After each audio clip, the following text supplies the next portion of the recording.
Hi നമസ്കാരം. നമ്മൾ ഇന്ന് തലയിൽ തേക്കാനുള്ള എണ്ണ കാച്ചാൻ പോവുകയാണ്. അങ്ങനെ ഒരുപാട് മുടിയൊന്നും ഉള്ള ആളല്ല ഞാൻ. കാര്യമായിട്ട് മുടിയെ ശ്രദ്ധിക്കാറുമില്ല. ഉള്ള മുടിയാണെങ്കിൽ വൈറ്റമിൻ ഡി കുറഞ്ഞതുകൊണ്ട് കൊഴിഞ്ഞു പോവുകയും ചെയ്തു. എന്നാ പിന്നെ കുറച്ച് ഹെയർ കെയർ ഒക്കെ ആകാന്ന് കരുതി. കൂട്ടത്തിൽ കുറച്ച് ഓർഡറും ഉണ്ട്. മഴക്കാലമല്ലേ, അത്യാവശ്യം നാട്ടുമരുന്നുകളൊക്കെ തൊടിയിലും പറമ്പത്തൊക്കെ ധാരാളമായി കിട്ടും. അങ്ങനെ എണ്ണ കാച്ചാൻ ആവശ്യമായ മരുന്നുകൾ തേടി ഇറങ്ങി. വയലിലെത്തിയതും ആദ്യം തന്നെ കണ്ണിൽപ്പെട്ടത് കീഴാർനെല്ലിയാണ്. മുടികൊഴിച്ചിൽ കുറയ്ക്കാനും അകാലനര തടയാനും താരൻ അകറ്റാനും ഒക്കെ കേമനാണ് കീഴാർനെല്ലി. മാത്രമല്ല തലയ്ക്ക് നല്ല തണുപ്പ് നൽകാനും ഉറക്കക്കുറവ് പരിഹരിക്കാനും ഉത്തമമാണ്.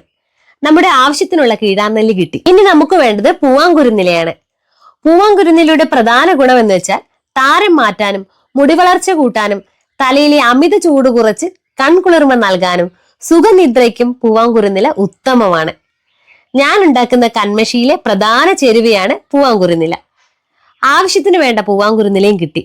ഇനി വേണ്ടത് ഏറ്റവും പ്രധാനപ്പെട്ട ഇനമായ കയ്യോന്നിയാണ്, അഥവാ ഭൃംഗരാജൻ. കഞ്ഞുണ്ണി, കയ്യന്യം എന്നിങ്ങനെ പല പേരുകളിൽ പല നാടുകളിൽ അറിയപ്പെടുന്നു. എല്ലായിടത്തും നോക്കി കാണുന്നില്ല. പ്രതീക്ഷ ചെറിയ നിരാശയിലേക്ക് മാറി വരുമ്പോൾ അതാ ഒരു കൂട്ടം കയ്യോന്നിച്ചെടികൾ. എനിക്ക് ഒരുപാട് സന്തോഷമായി. എല്ലാം പറിച്ചെടുത്തു. ഇതിനിടയിൽ നമ്മുടെ കുഞ്ഞിരാമേട്ടനെ കണ്ടു. കുഞ്ഞിരാമേട്ടൻ വാഴത്തോട്ടത്തിൽ വന്നതാണ്. കാമ്പ് വേണോ എന്നൊരു ചോദ്യം. കാമ്പല്ലേ, വേണ്ടാന്ന് പറഞ്ഞില്ല. കുഞ്ഞിരാമേട്ടൻ തന്നെ കാമ്പ് പൊളിച്ചു തന്നു. നാളെ ഉച്ചക്കത്തെ തോരനുള്ള വകയായി. ഇനിയും വേണം കയ്യോന്നി. അന്വേഷണം തുടർന്നു. കയ്യോന്നി അത്ര അധികമായി എല്ലായിടത്തും ഇല്ല. എന്നാലും നമ്മുടെ ആവശ്യത്തിനുള്ളത് കിട്ടി. കാച്ചെണ്ണയിൽ ഒഴിവാക്കാൻ പറ്റാത്ത ഒരിനം കൂടിയാണ് കയ്യോന്നി.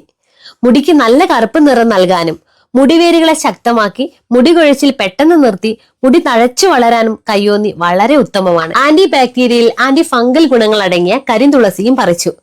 തലയോട്ടിയിലെ താരനും ചൊറിച്ചിലും മാറ്റാനും തലയോട്ടിയിലെ രക്തയോട്ടം വർദ്ധിപ്പിച്ച് മുടിവേരുകളെ ബലമുള്ളതാക്കുകയും മുടി കൊഴിച്ചിൽ കുറയ്ക്കുകയും ചെയ്യുന്ന ഔഷധമാണ് കരിന്തുളസി. ഒരു 2 ആഴ്ച മുന്നേ ചെമ്പരത്തി നിറയെ ചെമ്പരത്തിപ്പൂക്കളായിരുന്നു. നല്ല മഴയ്ക്ക് ശേഷം അത് കുറഞ്ഞു. എന്നാലും ഉള്ളത് പറിച്ചെടുത്തു. ഇനി കുറച്ച് പേരയിലയും വേണം. പേരയിലയിലെ വൈറ്റമിൻ സി, ബി എന്നിവ മുടിയുടെ വേരുകളെ ശക്തമാക്കി മുടി കൊഴിച്ചിൽ പെട്ടെന്ന് നിർത്തും. തലയോട്ടിയിലെ കൊളാജൻ ഉൽപാദനം വർദ്ധിപ്പിച്ച് പുതിയ മുടികൾ വേഗത്തിൽ വളരാൻ സഹായിക്കുന്നു. മുടി പൊട്ടിപ്പോകുന്നത് തടയുകയും മുടിക്ക് നല്ല തിളക്കവും ബലവും നൽകി അഗ്രം പിളരുന്നത് തടയും. കുറച്ച് കറിവേപ്പിലയും കറ്റാർവാഴയും കൂടി ശേഖരിച്ചാൽ മരുന്നിലകളൊക്കെ ആയി.